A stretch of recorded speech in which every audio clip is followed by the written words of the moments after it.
ಕಳ್ಕೊಳಕತ್ತೆ. ಅಜ್ಜವ್ರು ನಿನ್ನೆ ಹೇಳಿದ್ರು, ಏನ್ ಹೇಳಿದ್ರು?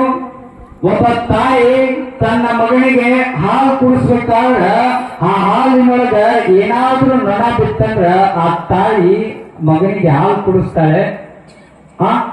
ಕುಡಿಸೋದಿಲ್ಲ. ಯಾಕೆ ಕುಡಿಸೋದಿಲ್ಲ? ಆ ಹಾಲು ಬಹಳ ವಿಷ ಆಗಿರ್ತದಂತ ತಿಳ್ಕೊಂಡು, ಆ ನೊಣದಿಂದ ಆ ಹಾಲು ಬಹಳ ವಿಷ ಆಗಿರ್ತದಂತ ತಿಳ್ಕೊಂಡು ಆ ತಾಯಿ ಮಗನಿಗೆ ಹಾಲು ಕುಡಿಸೋದಿಲ್ಲ. ಆ ನೊಣ ಬಹಳ ವಿಷಕಾರಿ ಪ್ರಾಣಿ ಆಯ್ತು. ಆ ನೊಣ ತಿಂದು ಒಂದು ಜೀವಿ ಬದುಕ್ತದೆ. ಯಾವುದು? ಹಲ್ಲಿ. ಆ ನೊಣ ತಿಂದು ಒಂದು ಜೀವಿ ಬದುಕ್ತದ. ಅದು ಯಾವ್ದಂತಂದ್ರೆ ಹಲ್ಲಿ. ಆ ಹಲ್ಲಿ ಬಹಳ ವಿಷ ಆತ. ಆ ಹಲ್ಲಿ ತಿಂದು ಒಂದು ಜೀವಿ ಬದುಕ್ತದೆ. ಯಾವುದು? ಎಲ್ಲ ಪ್ರಶ್ನೆ ಮಾಡ್ರಿ. ಹಲ್ಲಿ ತಿಂದು ಒಂದು ಜೀವಿ ಬದುಕ್ತದೆ. ಯಾವುದು? ಕಪ್ಪಿ ತಿಂತದೆ. ಅದನ್ನ ಸಂಪೂರ್ಣವಾಗಿ ತಿನ್ನುವ ಜೀವಿ ಯಾವ್ದಂತಂದ್ರೆ ಕಪ್ಪಿ. ಆ ಕಪ್ಪಿ ತಿಂದು ಒಂದು ಜೀವಿ ಬದುಕ್ತದ. ಬಹಳ ಚೆನ್ನಾಗಿದೆ. ಹಾವು ತಿಂತದೆ.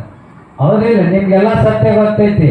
ಆ ಕಪ್ಪಿ ತಿಂದು ಒಂದು ಜೀವಿ ಬದುಕ್ತದ. ಅದು ಹಾವ. ಹಾವು ಬಹಳ ವಿಷಕಾರಿ ಪ್ರಾಣಿ ಆಯ್ತು. ಆ ಹಾವು ತಿಂದು ಒಂದು ಜೀವಿ ಬದುಕ್ತದ. ಇದು ಉತ್ತರ. ಅದ್ದ ಏನು ಮುಂಗಿಸಿ ಏನ್ ಅಂತಿರಲ್ಲ, ಅವು ಯಾವ ಕೂಡ ತಿನ್ನೋದಿಲ್ಲ, ಬರೀ ಕಚ್ಚಿ ಬಿಡುತ್ತಾವ. ಸಂಪೂರ್ಣವಾಗಿ ಒಂದು ಹಾವನ್ನು ತಿನ್ನುವಂತ ಜೀವಿ ಯಾವುದಂತಂದ್ರ ಕೋಳಿ. ಆ ಕೋಳಿ ಬಹಳ ವಿಷ. ಆ ಕೋಳಿ ತಿಂದು ಒಂದು ಪ್ರಾಣಿ ಬದುಕುತ್ತದೆ.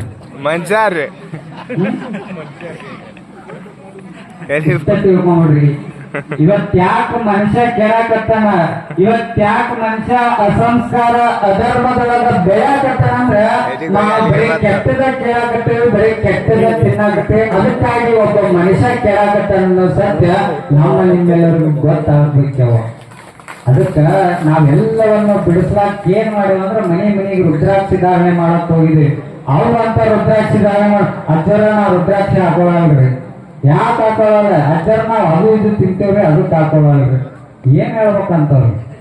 ಅದಕ್ಕ ದಯವಿಟ್ಟು ಹೇಳೋದೇನಂತಂದ್ರೆ ಕೆಟ್ಟ ತಿನ್ನಕ್ ಹೋಗ್ಬೇಡ್ರಿ, ದುಶ್ಚಟ ಮಾಡಕ್ ಹೋಗ್ಬೇಡ್ರಿ, ಕುಡಿಯಕ್ ಹೋಗಕ್ ಹೋಗ್ಬೇಡ್ರಿ. ಈ ಮನುಷ್ಯ ಬಾಳ ಅವಾಗಿನ ಕಾಲ ಹೆಂಗಿತ್ತೇವ?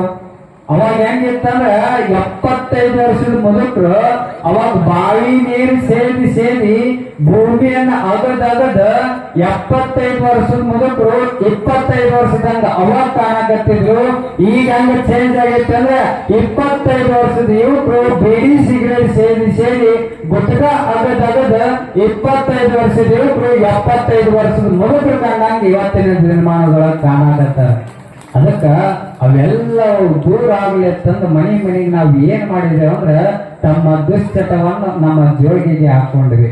ಒಂದಿಷ್ಟು ಜನ ಅಜ್ಜವರ ಬಿಡ್ತೇವ್ರಿ ಅಂತಂದು ನಮ್ಮ ಜೋಳಿಗೆಗೆ ಹಾಕಿದ್ರು. ಅವ್ರಿಗೂ ಸಹಿತ ಜೋರಾದ ಚಪ್ಪಾಳೆಯನ್ನು ತಟ್ಟಿ ಹೇಳಿದ್ರು.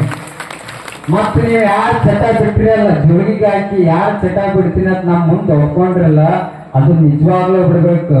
ಏನಾದ್ರು ನೀವು ಅಜ್ಜವ್ರ ಆಯ್ತು ಈಗಿನ ಪೂರ್ತಿಕು ಅಂತ ಆಮೇಲೆ ಏನಾದ್ರು ಚಟ ಮಾಡಿದ್ರ ಅಂತ ತಿಳ್ಕೊಡ್ರಿ, ಅದು ಆಮೇಲೆ ಬಿಡಂಗಿಲ್ಲ. ಈ ಕಾವ್ಯ ಅನ್ನೋದು ಏನೈತಲ್ಲ, ರೆಡ್ ಇಸ್ ಡೇಂಜರ್ ಅಂತ ಹೇಳ್ತಾರೆ. ಈ ಕಾವ್ಯ ಅನ್ನೋದು ಬಹಳ ಡೇಂಜರ್ ಅವ ಈ ಕಲರ್. ಅದಕ್ಕೆ ಇದ್ರ ಜೋಡಿ ಯಾರು ಕೂಡ ಮರ್ತು ಕೂಡ ಸರಸ ಆಡಕ್ ಹೋಗ್ಬಾರ್ದು. ನೀವೆಲ್ಲರೂ ಕೂಡ ಬಿಡ್ತೀನಿ ಅಂತ ಒಪ್ಕೊಂಡ್ರಿ, ದಯವಿಟ್ಟು ಯಾರು ಕೂಡ ಮಾಡಕ್ ಹೋಗ್ಬೇಡ್ರಿ. ಕುಡಿಯುದು, ಸಿಗರೇಟ್ ಸೇದಿದು ಅವು ಅಟ್ಟ ಚಟ ಅಲ್ಲ. ನಮ್ಮ ಹುಡುಗರಲ್ಲಿ ಮತ್ತೊಂದು ಚಟ ಇರ್ತವೆ. ಏನು? ಪ್ರೀತಿ ಪ್ರೇಮ ಅನ್ನೋದು ಒಂದು ಚಟ ಇರ್ತದಲ್ಲ. ಈಗಿನ ದಿನಮಾನದೊಳಗೆ ಅದು ಅಂತೂ ಬಹಳ ತಾಂಡವಾಡಾಗತ್ತ ಬಿಟ್ಟದ. ತಂದೆ ತಾಯಿನ ಮರ್ಯಾಕತ್ತ ಬಿಟ್ಟದ. ತಂದೆ ತಾಯಿ ನಮಗೋಸ್ಕರ ಎಷ್ಟು ಕಷ್ಟಪಟ್ಟು ನಮ್ ಸಾಲಿಗೆ ಸೇರ್ಸ್ಯಾವ ಅನ್ನೋದ ಮರ್ತು ಬಿಡಾಕತ್ತಾರ. ಮೊನ್ನೆ ಒಂದು ಘಟನೆ ನೋಡಿದ್ರು ಹುಬ್ಬಳ್ಳಿ ಒಳಗ. ಅಲ್ಲಿ KLE ಸಂಸ್ಥೆ ಅಲ್ಲಿ ಕ್ಯಾಂಪಸ್ದೊಳಗೆ ಒಬ್ಬ ಯುವಕ ಏನ್ ಮಾಡಿದ, ಒಂದು ಯುವತಿಯನ್ನು ಚಾಕು ಚುಚ್ಚಿ ಕೊಲೆ ಮಾಡಿದ. ಯಾಕ? ಪ್ರೀತಿ ಪ್ರೇಮ ಅನ್ನುವಂಥದ್ದು ಒಂದು ಮಧ್ಯೆ ನಡವರ್ಕ್ ತಂದ. ಅದಕ್ಕ ನೀವ್ ಏನ್ ಮಾಡ್ತೀರಿ ಮಾಡ್ರಿ, ತಂದೆ ತಾಯಿ ಒಪ್ಪಿಗೆ ಮೇರೆಗೆ ಮಾಡ್ರಿ. ನಿಮಗ್ ಮಾಡಕ್ ಬೇಡ ಅನ್ನಕತ್ತಿಲ್ಲ. ತಂದೆ ತಾಯಿ ಒಪ್ಪಿಗೆ ಅದನ್ನ ತಗೊಂಡು ಅದನ್ನ ಮುಂದುವರಿಸ್ರಿ. ತಂದೆ ತಾಯಿ ಒಪ್ಪಿಗೆ ಇಲ್ಲಾರ್ದ ಮಾಡಕ್ ಹೋಗ್ಬೇಡ್ರಿ. ಇದು ಒಂದು ನಡೆದಿರ್ತಕ್ಕಂಥ ಘಟನೆ ಹೇಳ್ತೀನಿ ನಿಮ್ಗ. ಆ ಘಟನೆಯನ್ನು ಹೇಳಿ ನನ್ನ ಮಾತುಗಳಿಗೆ ವಿರಾಮ ನೀಡ್ತೀನಿ. ಈಗಿನ ಯುವಕರು ಹೆಂಗ ದಾರಿ ಬಿಡಾಕತ್ತಾರ ಅನ್ನೋದಕ್ಕ, ಒಬ್ಬ ಯುವಕ ಧಾರವಾಡದೊಳಗ ಅಧ್ಯಯನ ಮಾಡಾಕತ್ತಿದ. ಮಾಡುವಾಗ ಏನ್ ಮಾಡಿದಂದ್ರ ಚಂದ ಸಾಲಿ ಕಲಿಯಾಕತ್ತಿದ. ಸಾಲಿ ಕಲಿಯೊಳಗ ಏನ್ ಮಾಡಿದಂದ್ರ ಒಂದು ಹುಡುಗಿಯನ್ನ ಪ್ರೀತಿ ಮಾಡಕ್ ಪ್ರಾರಂಭ ಮಾಡಿದ. ಏನ್ ಮಾಡಿದ? ಒಂದು ಹುಡುಗಿಯನ್ನ ಪ್ರೀತಿ ಮಾಡಕ್ ಪ್ರಾರಂಭ ಮಾಡಿದ. ಚಂದ ಅವ್ರಿಬ್ರು ಹುಡುಗ ಹುಡುಗಿ ಬಾಳ ಚಂದ ಪ್ರೀತಿ ಮಾಡಕತ್ತಿದ್ರು. ಅದ್ರೊಳಗ ಬಾಳ ಸಮ್ಮಿಲನ ಬಂದು ಬಿಟ್ಟಿದ್ರು. ಅವಾಗ ಆ ಪ್ರೀಯಸಿ ಏನದಾಳಲ್ಲ ಆ ಹುಡುಗಿ ಕೇಳ್ತಾಳಂತ ಹುಡುಗ, ನೀ ನನ್ನ ಪ್ರೀತಿ ಮಾಡಕತ್ತಿಯಲ್ಲಪ್ಪ, ನೀ ನನಗಾಗಿ ಏನು ಕೊಡುಗೆ ಕೊಡ್ತಿ, ಏನು ಕಾಣಿಕೆ ಕೊಡ್ತಿ, ಏನ್ ಗಿಫ್ಟ್ ಕೊಡ್ತಿ ಅಂತ ಆ ಹುಡುಗಿ ಆ ಹುಡುಗನಿಗೆ ಕೇಳಿದ್ಲಂತ.